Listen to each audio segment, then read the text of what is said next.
Between the Chapters Book Club, admin LJ here, also known as Lauren. You guys found that out last week during our AMA, so my secret's out. Also known as admin Lauren, here for one of our really fun live chats, author Q&As. I've been looking forward to this chat for quite some time. You guys know I've talked about this a lot. I'm a really big fan of history, all history really, but I'm a huge fan of history, and I think I speak for a lot of people. World War II history in particular has always been an area that I've always been drawn to. I'm always interested in. I feel like I can never get enough of World War II history, and particularly history surrounding the Holocaust and things that led up to it, the devastation that not just during the time of the Holocaust, but the way we got to that point in time and the way that we found ourselves in that place in history. It's one of those things that I feel we can just never hear enough of. I think there's stories that are so important and so crucial to hear. So I really, really and truly, when my bosses told me that this was going to be one of the books we were talking about in our book club, I immediately told them, I have to do a live Q&A. I have to make sure that we talk about this with our readers, with the author, because it's just truly something that I feel so strongly about, just both as someone who is interested in history and interested in humanity, but also because I think it's something that we can all benefit from talking about more. If you don't already know, if you haven't seen in our book club, and if you haven't noticed over my shoulder here, backwards in my viewfinder, we are going to be talking to the co-author of The Watchmakers. The Watchmakers is an absolutely incredible story of our co-author, our special guest, Scott Lenga, his father's recountings and stories of his experience in World War II, of the way he and his brother survived World War II as watchmakers. It's an area that I really knew nothing about when I looked into this. When I first heard about the book from the editors, I can't talk about it enough. I don't really have the right words for it, which is why we bring in our special guests, because they are the ones that write these books. And like I said, Scott Lenga is the co-author of this book because it is technically his father's story. This book was pulled together from interviews he conducted with his father about this experience and about his life. So it's a really unique memoir, a really unique way of looking at history. So we are so lucky to be having our guest today, especially because he is coming to us live from Israel. I'm a very mean person. I'm making him tune in very, very late at night. So please help me make him feel welcome in our group. As always, if you leave us some questions and comments down in the comment section, I will be there while we're chatting live. One of my admins is also hanging out back behind the scenes. She will also be in the comments hanging out with you. We would love to have you guys talk with us during this half hour. As always, if you do leave us a question or if you leave some comments, if you tune in with our chat during the live portion, you'll be entered to win a flash giveaway. I've got some really special historical and nonfiction books that I think anyone who's interested in the Watchmakers will also really love. So I hope you tune in because I'd love to give you one of these books. But that's enough rambling from my side of things. You're not here to talk to me. You're here to talk to our special guest. So I'm going to bring him on screen. Please, again, help me make him feel super welcome to our book club, and we will get our chat started. Hi, Scott. Thank you so much for joining our book club this evening. Hi, Lauren. Thank you so much for having me. Again, and I said it off screen too, and I'll keep saying it. Thank you so much for joining us so late at night for you. We really appreciate it. I know the book club really appreciates it. So thank you so much for doing that and taking time out of your schedule to be with us. Of course. I talked a little bit about the Watchmakers and what it's about, but I always say I can't do these books as much justice as the authors can. So I would love if you would tell our readers a little bit about the Watchmakers, about you, and how this book came to be. So the Watchmakers is about a plucky kid.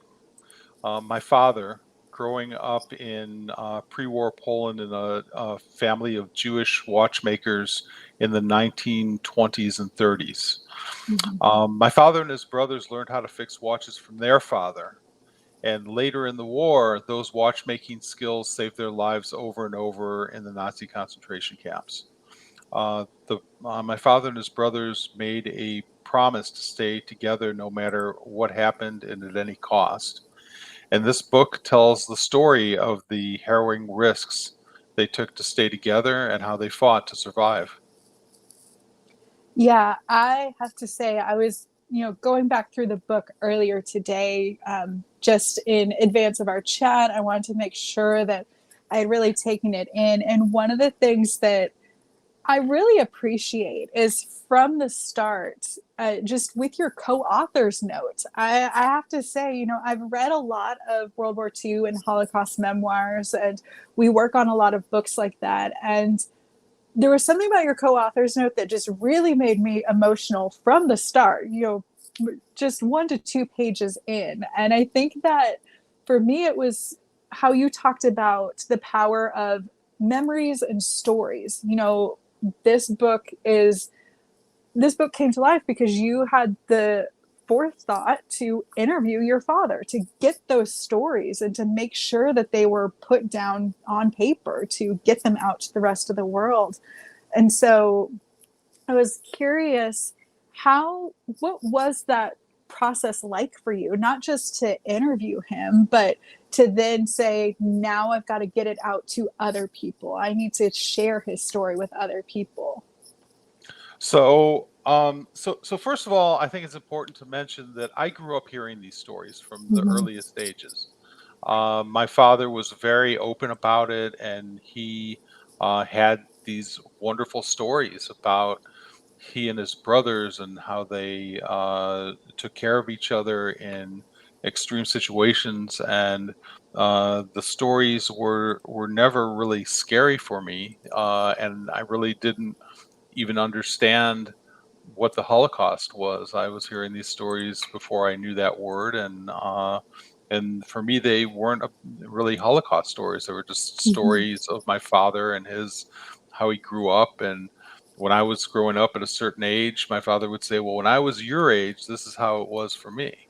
Right. And when I got older and started to learn about the Holocaust in school, I began to understand the larger context and how significant his story was. Mm-hmm. So at some point in my late 20s, I decided I was going to interview him. And I was living in San Francisco at the time, and he flew out for a week, and I took a week off of work, and we did 37 hours of solid interviews. The and then those interview tapes sat in a cabinet in my home for some 20 years. Right. And then in the meantime, my father got sick and passed away, and I had some kids on my own, not on my own with my wife, Right. but but I had my own kids, and these were the stories that I told them as bedtime stories Mm-hmm. when they were growing up. Now, I guess the obvious question is, why did I let those tapes sit in a cabinet for 20 years? And I think that the answer is that for me personally, it was okay that those tapes sat in the cabinet because I knew the stories. Right. And it wasn't until my kids got old enough that I wanted them to hear these stories from my father the same way that I heard them. That I understood that there was too much material on those tapes to be accessible to anybody but me. So that kind of made an impression, and my kids really love the stories. Mm-hmm. One of my daughters even started threatening me that if I didn't write this book, she was going to do it. Yes, that And that did give me a laugh in your author's note. and she actually wrote a an early version for a seventh grade English class. That's incredible. And then my oldest brother Michael passed away, and I caught a cold glimpse of my own mortality.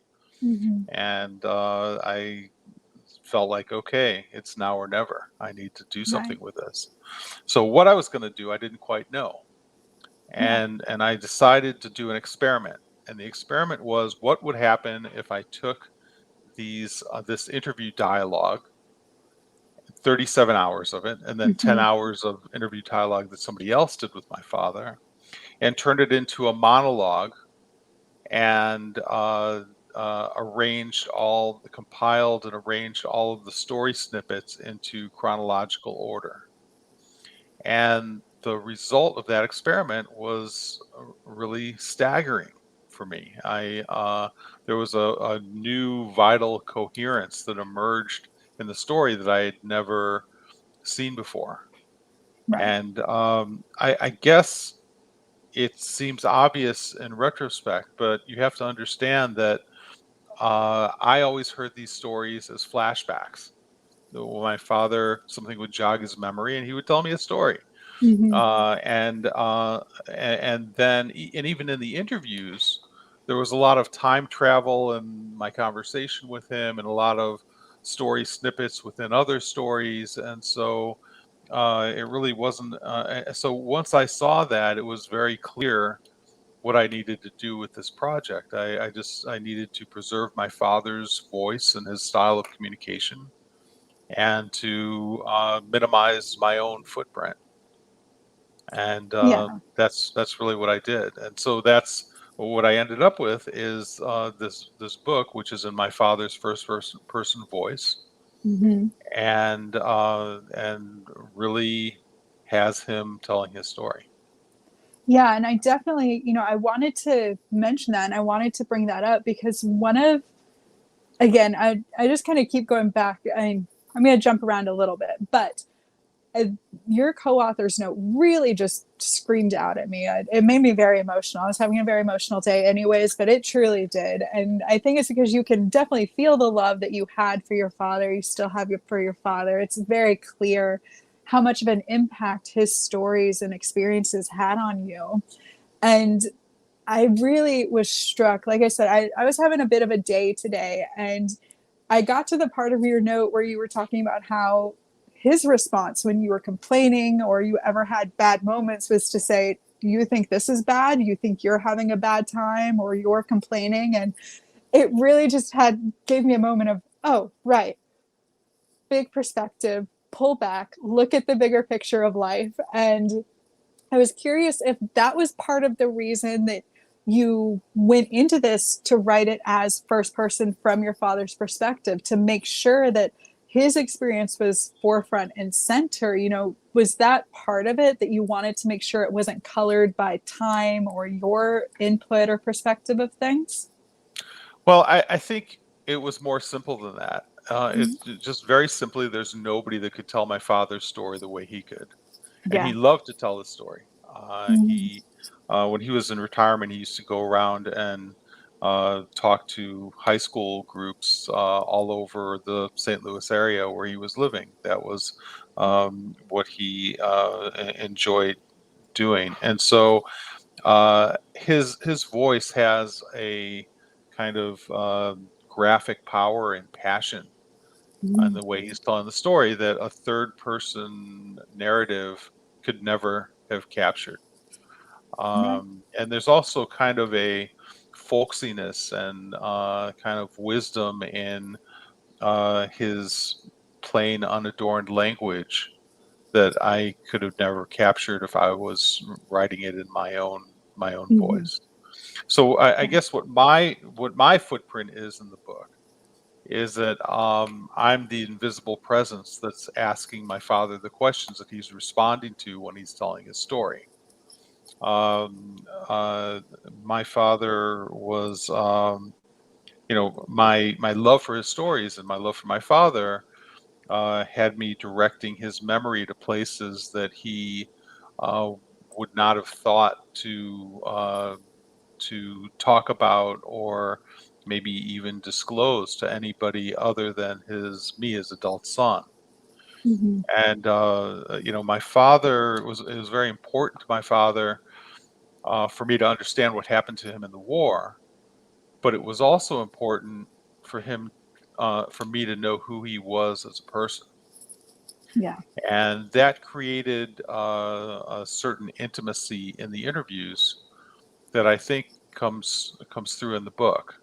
Hmm. The reader steps into my shoes to listen to my father tell his story.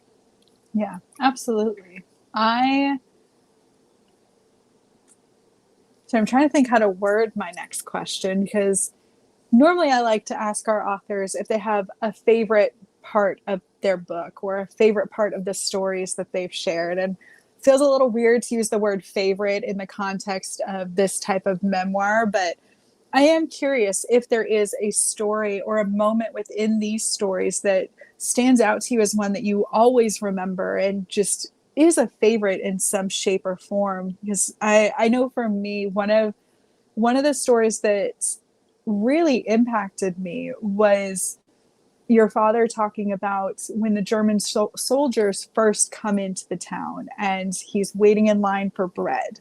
And after hours of waiting in line for bread, they pull a gun on him because someone yells out that he's Jewish, that he shouldn't be there. And it just really, it was one of those moments where I thought, I had never thought about what that was like leading up to all of these moments, what that intensity was in the moment in these towns with all of these people. So I'm curious if there are any stories like that that just they stand out to you as a favorite, as one that you just never forget. So there's so many of them, Right, and but that's the other but part but is but this is but a there, very but hard question. but there's one very sweet story that I'll tell, and it's pretty Hmm. short. My father in one of the concentration camps, he was working a night shift, and his two brothers were working a day shift. So when he would get off from his work shift and get his bowl of soup for the day, his brothers were had already just gone to work and would come back some, I don't know, 8, 10 hours later. I don't know how many hours. Um, and my father came back from a shift one time, and there was a guard who he had done a favor for in the past by fixing his watch. Hmm. And that guy happened to be the guy in charge of giving out the soup that morning. And so when my father came up to get his soup, he got his ladle full of soup in his bowl, and the guy told him, "If you want another portion, come back after you finish eating your soup." And so my father, of course, was very happy to hear that. He finished his soup, and really the first ladle of soup was only enough to get his appetite going. So it was the getting the second one was very exciting, and he went back and got a second portion of soup. And then the thought occurred to him that, wow, I need to share this with my brothers. And he decided that he was going to take that soup back to his barrack, and he put it under his bed and sat down on the bed and was going to wait for the 8 hours until his brothers came back. Hmm. And he said that waiting for them to come back to share that soup was the hardest thing that he'd ever done. Right. And in a story where there's amazing hard things that he was faced and had to do all through the book, and this one he said was among the hardest things. He said, you know, he his mind pushed him to say, "Oh, first of all, if I ate all the soup, nobody would even know, and Hmm. but maybe I would eat half the soup, and they wouldn't know that either." Right. Or maybe, but I can't do that because it's not right and I need to share with them. But maybe if I just took one spoonful, and that was going on in his head and you can't imagine what it's like to experience that when you're Right. literally starving to death. Right. And his two brothers finally came back, and he had used his willpower to not, to refrain from eating the soup. First of all, they understood what it meant for him to wait all day for them, Hmm. and the three of them went around each with their spoon and passed around the soup and took a spoon at a time, eating that soup until it was finished. And he said the feeling of brotherhood among them was so powerful. Hmm. And he told me that he still feels proud of himself for saving that soup. And that's a story that I always loved, and my kids have always loved. I think that's a really incredible story. I can't even imagine I mean, one can't imagine being in the position of any part of any of his stories, but like you said, particularly to have the willpower and the strength to wait, to know that he loved his brothers enough to wait, even if it was one of the hardest things he would ever have to do. That it's truly an incredible story. So I can see why it would be one that really stuck with you. And the Um, power of these stories is that my father's focus was really on the day to day. mhm. He very rarely will draw a sweeping conclusion, maybe not even ever in the Right. book. He's always talking about what happened that day, how he felt, what it was like to be in that situation, and he really draws you in to that world in a way that's very unique. I'm curious, like you have mentioned, these were all stories that you had been hearing your entire life. Yes, it wasn't until you sat down to do the interviews that you kind of got them all together all at once, but you had been hearing them all of your life. But was there anything that surprised you either about your father or his brothers or their experiences that you didn't realize or you didn't know until you sat down, did those interviews, or sat down and wrote the book or compiled the book? Was there anything about them that surprised you? I think the most surprising thing was that I wrote the book. Right.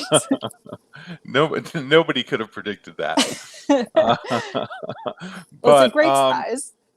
I would say that the thing that surprised me most within the book, in the process of writing the book, is to start to understand my grandfather uh, from his own perspective. Hmm.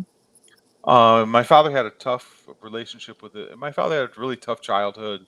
Right. His mother died in childbirth. My father was just 4 years old, and he and his brothers had a tough relationship with their father.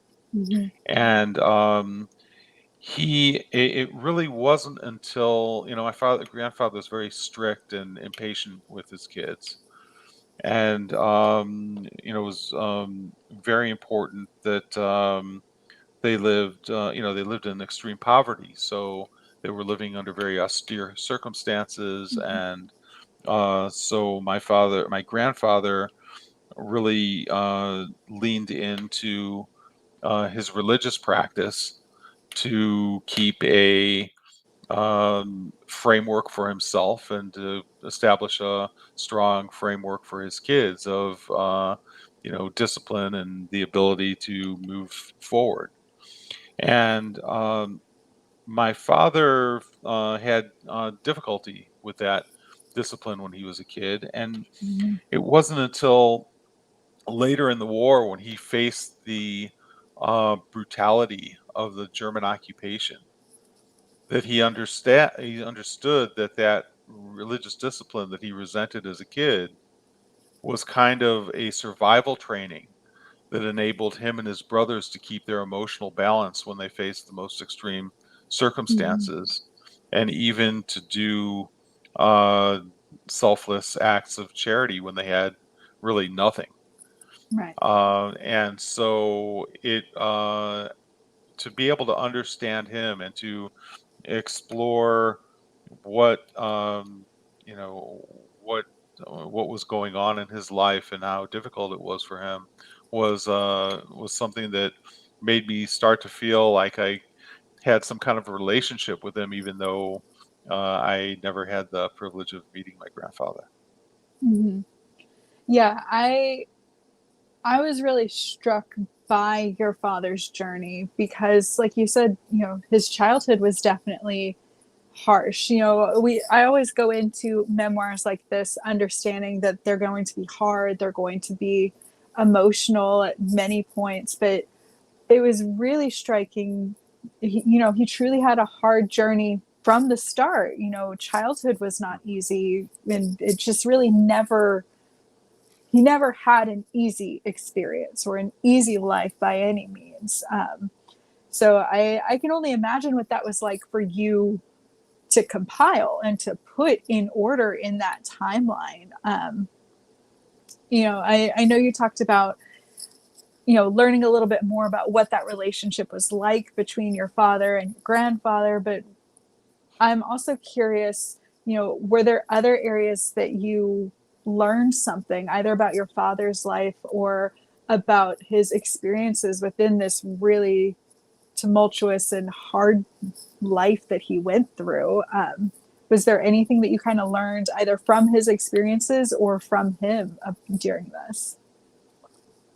I don't know if that question made sense. I Well, went on a bit of a tangent there. um, a couple things. First of all, I became very, very curious about what life was like in Hmm. this little Hasidic town in Poland before the war. Right. And like many other towns, the people that survived put together a book of memories that is pretty comprehensive, the one from Hmm. my father's town. And so I read that cover to cover and was just drawn into this world that Jewish life in Poland had evolved over 1,000 years Right. up to World War II, and then was just completely wiped off the face of the earth within a 5-year period during World War II. Hmm. And to most of the um, most of the Holocaust literature really focuses on what happened in those 5 years during World War II, Right. but doesn't really give a worthy treatment to what life was like uh, before and Right. how these people grew up. And I think a lot of people who directly experienced this and wrote about it in other memoirs thought that all those things that happened before the war were kind of maybe not so interesting for the world, and they Hmm. just needed to get out the testimony of what happened to them during World War II. But because my father wanted me to know that and wanted me to know what was going on in his family and who was against who and what kind of Right. crazy, family dysfunctionality Hmm. was happening, I thought that was the most fascinating of all. Yeah. And so it was very important for me to include that in the book. And that part of the book is actually my favorite part of the book. Yeah, I have to say, like I said, I've read quite a number of memoirs. I've worked on quite a number of them, and I, I it truly stands out that you do get that slice of life before everything, Mhm. and I like that you called it, a little bit dysfunctional, a little bit, it's just that slice of life. You realize, oh, these are truly just people who lived everyday lives and were caught in this horrible tragedy of history. And I think we always forget that perspective. So I'm so glad that that perspective gets included in this, and that we do get to see him go through that. I would be remiss to not ask this last question. We have just a couple minutes left, and then I'm going to let you go. But I would love to know, what do you hope readers take away from this book, from your father's stories? So if my father were here with us, he would tell you that at every stage of the war, he consciously trained his mind to remember every detail. Mm-hmm. He wanted to make sure that people would understand what happened to him in the Nazi occupation and in the concentration camps, so nothing like that should ever happen again, Mm-hmm. not to the Jews and not to anyone else. Right.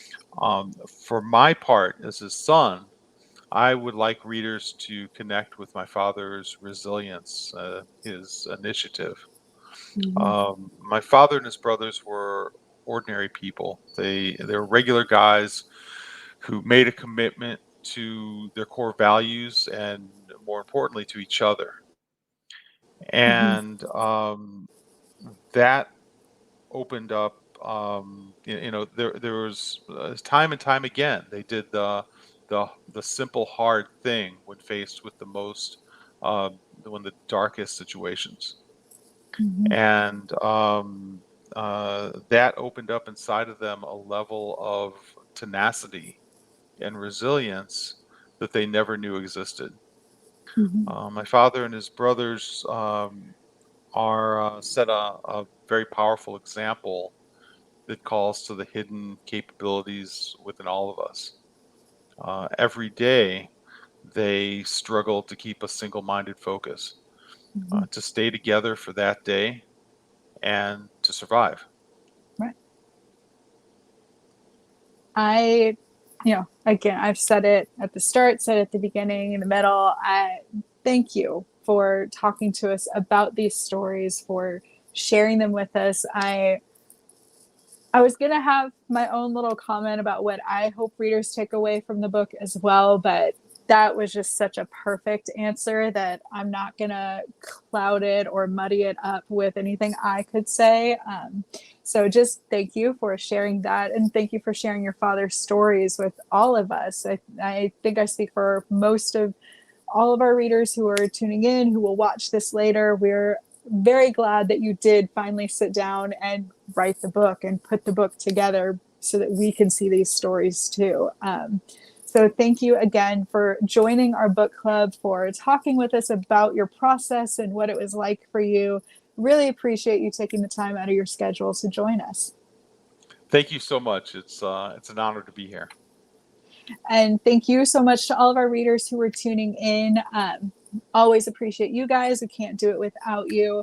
And I hope you will join us for our future chats and conversations with our authors. Have a great evening, everyone, and I'll talk to you next time. Bye, everybody.